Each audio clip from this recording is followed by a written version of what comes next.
गौरव हिमालय के पास के छोटे से गांव में रहता था। उसके गांव के आसपास घने जंगल थे और एक छोटी सी नदी भी पास थी। रात को जंगलों में घूमने वाली आत्माओं और भूतों की कहानियों को सुनते सुनते गौरव बड़ा हुआ था। एक दिन गौरव के दोस्तों ने उसे गांव की सीमा के बाहर एक पुराने सुनसान घर पर जाने के लिए उकसाया। उनके दोस्तों ने कहा कि उस घर में कई साल पहले मौत हो गई एक महिला की भूत घूमती है। उसने अपने दोस्तों की बात मान ली और उस घर में जाने के लिए राजी हो गया।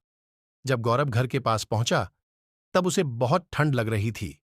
घर बिखरा हुआ था, जिसमें टूटे हुए खिड़कियां थीं और एक दरवाजा था जो खोलने पर जोर से आवाज करता था। गौरव सावधानी से दरवाजा खोला और घर में दाखिल हुआ। घर के अंदर का माहौल बाहर के जैसा भयानक था। छत से जाले लटक रहे थे और हर कदम पर कुछ न कुछ सामान बिखरा पड़ा था। अचानक गौरव को ऊपर एक आवाज सुनाई दी। उसे लगा कि आसपास कोई चल रहा है। गौरव हिम्मत करके ऊपर गया और देखा लंबी बाल वाली एक औरत सफेद साड़ी में उसके तरफ आ रही है। गौरव डरकर भागने की कोशिश कर रहा था कि उस औरत की आत्मा ने उसका एक हाथ पकड़ लिया और गौरव से विनती करने लगा कि मेरी मदद करो। यह सुनकर गौरव चौंक गया। उस औरत ने कहा कि वह घरेलू हिंसा का शिकार हुई है और उसके पति ने उसकी हत्या करके इसी जंगल में दफना दिया है और तब से उसकी आत्मा इस घर में कैद हो गई है। यह सुनकर गौरव ने उस आत्मा की मदद करने का सोचा और उससे वादा किया कि वह उसे मुक्ति दिलाकर कर रहेगा। गौरव अपने दोस्तों की मदद से उस आत्मा की शरीर को ढूंढता है, जो कि उसे एक पेड़ के नीचे मिलता है।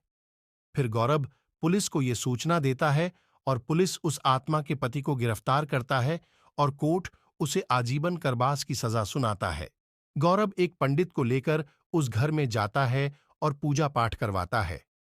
इससे उस आत्मा को उस घर से मुक्ति मिल जाती है और वह गौरव का धन्यवाद करती है। गांव वाले सभी गौरव के इस कारनामे से प्रसन्न होते हैं और उसे इनाम देते हैं। उस दिन से गौरव को भूत और आत्माओं से डर लगना बंद हो जाता है। दोस्तों, अभी मेरा चैनल नया है।